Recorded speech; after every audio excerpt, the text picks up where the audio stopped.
کبھی دل میں یہ خیال ہوتا ہے کہ یار میں ایک گناہ ہے مثال کے طور پر، تو میں کوشش بھی کرتا ہوں، توبہ بھی کرتا ہوں، اور توبہ کے وقت میں دعا بھی مانگتا ہوں، یا اللہ آئندہ نہ ہو مجھ سے یہ حرکت۔ اس کے باوجود ہو جاتا ہے۔ تو جب میں نے اپنے اللہ کے سامنے گزارش کر دی، اللہ تعالیٰ سے میں نے مانگ لیا، پھر کیوں اللہ میاں مجھ سے، پھر کیوں اللہ میاں نے مجھے روکا نہیں اس سے؟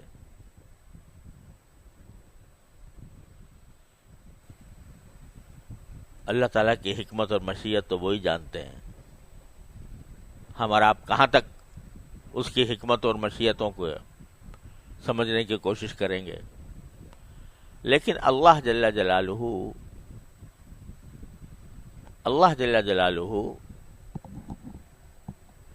بندے کا گرنا پڑنا بھی ان کی مشیت میں ہوتا ہے بعض اوقات، سمجھے؟ گرنا پڑنا کیوں ہوتا ہے؟ تاکہ یہ مزید روئے، یہ مزید میری طرف متوجہ ہو، مزید مجھ سے توبہ مانگے، مزید مجھ سے معافی مانگے، اور میں پھر اس کو اپنی ستاری کا مورد بناؤں، اپنی غفاری کا مورد بناؤں۔ اس لیے بھی کرتے ہیں اللہ میں بعض اوقات۔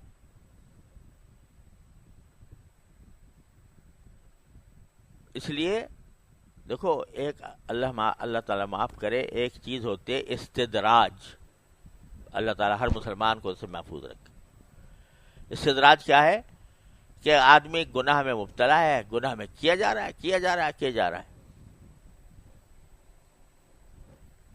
اور اللہ میں ڈھیل دے رہے ہیں،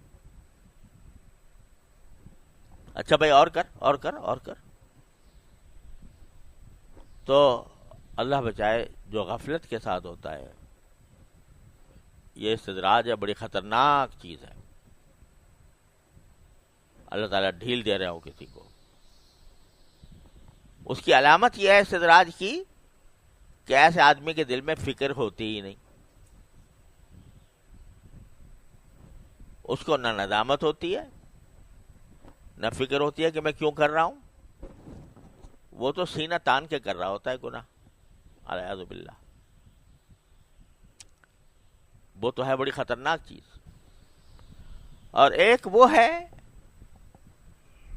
جو گناہ تو کر رہا ہے بیچارہ، لیکن شرمندگی کے ساتھ، عاجزی، اللہ تعالیٰ کے سامنے عاجزی ظاہر کرتا ہے، روتا ہے، گڑ گڑاتا ہے، یا اللہ مجھ سے یہ ہو گیا، مجھے بچا لے اس سے، یا اللہ مجھ سے آئندہ میں اس گناہ میں مبتلا نہ ہوں۔ آج کل کے جو گناہ ہے وہ نظر کا گناہ سب سے خراب ہے، تو میں اس کی خاص طور پر، اور بھی غیبت سب پتہ نہیں کیا کیا ہم مبتلا رہتے ہیں جن گناہوں میں۔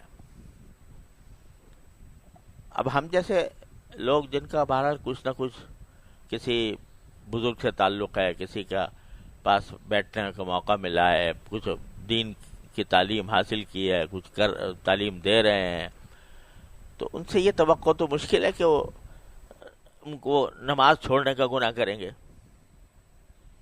یا وہ معاذ اللہ شراب پی لیں گے۔ لیکن جو گناہ پھیلے ہوئے ہیں معاشرے کے اندر، اچھا خاصے پڑھے لکھے اہل علم کے اندر، نظر کا گناہ،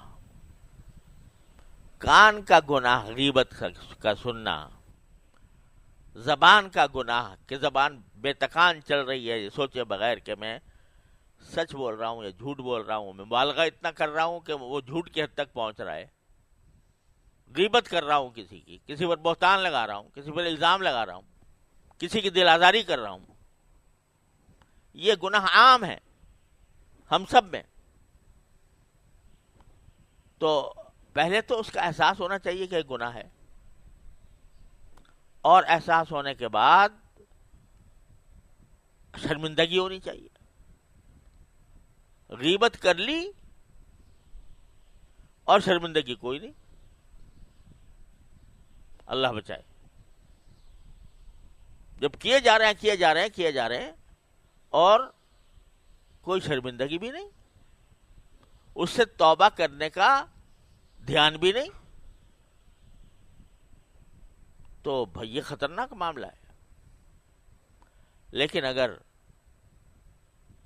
ہو گئی، مجلس میں بیٹھے تھے، وہاں پر کوئی کلمہ غیبت کا نکل گیا، بعد میں احساس ہوا کہ یا اللہ مجھ سے غلطی ہو گئی، توبہ کر لی. اب توبہ کرنے کے بعد پھر عہد بھی کر لیا، لیکن کسی وقت پھر مبتلا ہو گیا. بس فکر ہو اور پھر مبتلا ہو جائے تو پھر اس کو گھبرانا نہیں چاہیے، مایوس نہیں ہونا چاہیے.